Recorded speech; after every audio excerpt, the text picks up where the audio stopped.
നമ്മളെ ബാംഗ്ലൂർ വിട്ടിട്ട് നാട്ടിലോട്ട് പോവാണ്. ഇപ്പൊ രാത്രി 9:30 ആയിട്ടുണ്ട്. അപ്പൊ ഞാൻ നിങ്ങൾക്ക് പോകുന്ന കാഴ്ചകൾ കാണിച്ചു തരാം. ഓക്കെ, നമുക്ക് പോയിട്ട് വരാം ഫ്രണ്ട്സ്. ഹലോ, അപ്പം നമ്മളിന്ന് നാട്ടിലേക്ക് പോവാണ് കേട്ടോ. അപ്പോൾ മോന് 1 മാസം ലീവും സേറയ്ക്ക് 2 മാസം ലീവുണ്ട്. അപ്പം നാട്ടിലൊന്ന് പോയിട്ട് വരാമെന്ന് വിചാരിച്ചു.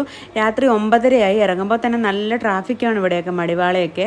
അപ്പം നമ്മൾ ഏതായാലും പോകാൻ വലിയ കാഴ്ചകളൊന്നും കാണില്ല, രാത്രി ആയതുകൊണ്ട് എന്ത് കാണാനാണ്. അപ്പം ചെറിയൊരു വീഡിയോ മാത്രമേ ഉള്ളൂ ഇത്. നമ്മൾ സേലം, തിരുപ്പൂർ, പാലക്കാട് ആ റൂട്ടിലാണ് പോകുന്നത്. ഹൊസൂരൊക്കെ കഴിഞ്ഞപ്പോൾ തന്നെ 12 മണിയായി. അപ്പം നമ്മൾ ഇവിടെ ഒരു ചെറിയൊരു തട്ടുകട കണ്ടു. അപ്പോൾ അവിടെ കയറി എന്തെങ്കിലും കഴിക്കാമെന്ന് വിചാരിച്ചു അങ്ങോട്ട് കയറുവാണ്. ഫുഡൊന്നും കൊള്ളത്തില്ലായിരുന്നു. ഞാനൊരു ദോശയാണ് വാങ്ങിയത്. സെറയ്ക്കാണെങ്കിൽ പൊറോട്ടയും ചിക്കനും വേണമെന്ന് പറഞ്ഞിട്ട് വാങ്ങി. ചിക്കൻ ഫ്രൈ പിന്നെയും കുഴപ്പമില്ല, പൊറോട്ട ഒന്നിനും കൊള്ളത്തില്ലായിരുന്നു. പിന്നെ കുറച്ച് വൈറ്റ് റൈസ് ഒക്കെ വാങ്ങിച്ചു. അങ്ങനെ അതൊക്കെ വെച്ച് അഡ്ജസ്റ്റ് ചെയ്ത് കഴിച്ചെന്ന് പറയാം. ബാംഗ്ലൂർ സേലം ഹൈവേയിലുള്ള തൊപ്പൂർ റോഡിലാണ് നമ്മളിപ്പോൾ പോയിക്കൊണ്ടിരിക്കുന്നത്. ഈ റോഡിൻ്റെ 2 സൈഡിലും മലകളും വനവുമാണ്. ഒരാഴ്ചയിൽ തന്നെ 4-5 ആക്സിഡൻറ്റ് നടക്കുന്ന ഒരു സ്ഥലമാണിത്. ഇപ്പോൾ ഈ ആക്സിഡൻറ്റ് നടക്കുന്ന സമയത്ത് മരിക്കുന്ന ആളുകളുടെ പ്രേതമാണ് അടുത്ത ആക്സിഡൻറ്റ് നടത്തുന്നതെന്നാണ് ഇവിടെയുള്ള ചില ആളുകളെങ്കിലും ഇപ്പോഴും വിശ്വസിക്കുന്നത്. ഈ റോഡിൽ ഒരു ദിവസം 1 ലക്ഷത്തിലധികം വാഹനങ്ങൾ പോകുന്നുണ്ട്. അതിലും ഏറ്റവും കൂടുതൽ നമുക്ക് കാണാൻ സാധിക്കുന്നത് വലിയ ലോഡുമായി പോകുന്ന ലോറിയും ട്രക്കും ഒക്കെയാണ്. കൂടുതലായി അപകടത്തിൽ പെടുന്നതും ഇത്തരം വാഹനങ്ങൾ തന്നെയാണ്. നല്ല രീതിയിൽ വളവും ചെറിയ കയറ്റവുമുള്ള റോഡാണിത്. ഇവിടെ 30 കിലോമീറ്റർ സ്പീഡിൽ മാത്രമേ വാഹനങ്ങൾക്ക് പോകാൻ സാധിക്കുകയുള്ളൂ. അതുപോലെ തന്നെ ഓവർടേക്കിങ്ങും ഇവിടെ പാടില്ല. ഇത്തരത്തിലുള്ള ഒരുപാട് നിയമങ്ങളുണ്ട് ഇവിടെ വാഹനം ഓടിക്കുന്നതിനെ. പക്ഷേ അതൊന്നും പാലിക്കാതെ പോകുന്ന വാഹനങ്ങളുമുണ്ട്. അവരാണ് കൂടുതലായി അപകടത്തിൽ പെടുന്നതും മറ്റുള്ളവരെ അപകടത്തിൽ പെടുത്തുന്നതും. എന്തായാലും ഇവിടെ ആക്സിഡൻറ്റ് നടക്കുന്നത് പ്രേതങ്ങൾ കാരണമൊന്നുമല്ല കേട്ടോ. അതൊക്കെ വെറും കെട്ടുകഥകൾ മാത്രമാണ്. 7 മണിയൊക്കെ ആയപ്പോൾ നമ്മൾ കോയമ്പത്തൂരെത്തി. ഇനി ഒരു ചായയൊക്കെ കുടിച്ചിട്ട് നമുക്ക് യാത്ര തുടരാം. നല്ലൊരു തട്ടുകട കണ്ടു കേട്ടോ. അപ്പോൾ അവിടുന്ന് ചായ കുടിക്കാമെന്ന് കരുതിയിട്ട് നമ്മൾ അവിടെ ഇറങ്ങി. ദാ നിൽക്കുന്ന 2 അമ്മമാരുണ്ടല്ലോ, അവരാണ് അവിടെ പ്രധാനമായിട്ടും ഭക്ഷണം ഉണ്ടാക്കുന്നത് കേട്ടോ. ആദ്യം തന്നെ ഒരു ചായ എനിക്ക് ഉണ്ടാക്കി തന്നു. അടിപൊളി ചായയായിരുന്നു കേട്ടോ.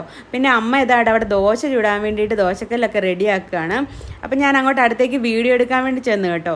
അപ്പം അമ്മ എൻ്റെ മുഖത്തോട് ഇങ്ങനെ നോക്കുന്നുണ്ട്. ഈ ഒരു പ്രായത്തിലും ആ അമ്മമാർ കേട്ടോ കഷ്ടപ്പെട്ടാണ് ജീവിക്കുന്നത് കേട്ടോ. സ്വന്തമായിട്ട് ജോലി ചെയ്ത് മറ്റൊരാളുടെ സഹായമില്ലാതെ. എനിക്ക് ഭയങ്കര ഒരു സ്നേഹം തോന്നി കേട്ടോ. പുള്ളിക്കാരി ഇങ്ങനെ മുഖത്തേക്ക് നോക്കുന്നുണ്ട്. അപ്പോൾ ഞാൻ പറഞ്ഞു ഇത് വീഡിയോ എടുത്തോട്ടെ എന്ന് ചോദിച്ചപ്പോൾ എടുത്തോളാൻ പറഞ്ഞു. അപ്പോൾ ഇത് ദോശയൊക്കെ ചൂടാൻ തുടങ്ങി. പക്ഷെ ആ ഒരു സമയം 7:30 ആയതുകൊണ്ട് എനിക്ക് പെട്ടെന്ന് അങ്ങനെ അപ്പോൾ ബ്രേക്ക്ഫാസ്റ്റ് കഴിക്കാനുള്ളൊരു ഇതില്ലായിരുന്നു. അത് കാരണം കൊണ്ട് നമ്മൾ അവിടെ നിന്ന് ഫുഡൊന്നും വാങ്ങിച്ചില്ല. ഓരോ ചായയോ ഓരോ ഉഴുന്നോടെയൊക്കെ കഴിച്ചിട്ട് നമ്മൾ അവരോട് യാത്ര പറഞ്ഞ് അവിടെ നിന്ന് വേഗം ഇറങ്ങി കേട്ടോ. അങ്ങനെ കുതിരാൻ തുരങ്കത്തിൻ്റെ അവിടെ എത്തിയിട്ടുണ്ട്. അപ്പോൾ ഇതിലെ നമ്മൾ വരുന്നത് മിക്കവാറും രാത്രി സമയത്തായിരിക്കും. അപ്പോൾ ഇതിങ്ങനെ ഇത്രയും നല്ല രീതിയിൽ കാണാൻ പറ്റിയിട്ടില്ല. സെറ ഉറക്കമായിരുന്നു. സെറയെ പെട്ടെന്ന് വിളിച്ചുണർത്തി ഈ കാഴ്ചയൊക്കെ കാണിച്ചു കൊടുത്തു. ഇത്രയും വലിയൊരു തുരങ്കത്തിൽ കൂടെ ഉള്ളൊരു യാത്ര അടിപൊളിയായിരുന്നു കേട്ടോ. എറണാകുളത്തൊക്കെ എത്തിയപ്പോൾ 11:30 ആയി കേട്ടോ. ഇനി നമ്മൾ ആലപ്പുഴ കൊല്ലം റൂട്ടിലാണ് പോകാനുള്ളത്. സൈഡിലൊക്കെ ഹൈവേയുടെ പണി നടക്കുന്നത് കൊണ്ട് നല്ല ട്രാഫിക് ബ്ലോക്ക് ആയിരുന്നു. അപ്പം വൈകുന്നേരം 5:30 ആയി ഞാൻ വീട്ടിലെത്തിയപ്പോൾ. എനിക്ക് വീഡിയോ ഒന്നും എടുക്കാൻ പറ്റിയില്ല, നല്ല ക്ഷീണം ഉണ്ടായിരുന്നു. അപ്പോൾ വീട്ടിലെത്തിയപ്പോൾ 4 മാസമായിട്ട് അടച്ചിട്ടിരുന്ന വീടായതുകൊണ്ട് ഫുൾ അലങ്കോലമായിട്ട് കിടക്കുമായിരുന്നു കേട്ടോ. എലിയൊക്കെ കയറി നശിപ്പിച്ചിട്ടേക്കുമായിരുന്നു. പിന്നെ തൊട്ടടുത്തുള്ളൊരു എൻ്റെ ഒരു ഫ്രണ്ട് ഉണ്ട്, അവളും കൂടെ വന്ന് വീടൊക്കെ വൃത്തിയാക്കി. അങ്ങനെയാണ് നമ്മൾ അകത്ത് കയറിയത്. അപ്പോൾ ഈ ഒരു ചെറിയ വീഡിയോ ആയിരുന്നു. നിങ്ങൾക്ക് ഇഷ്ടപ്പെട്ടെങ്കിൽ ലൈക്ക് ചെയ്യുക, ഷെയർ ചെയ്യുക. അപ്പം ബായ്.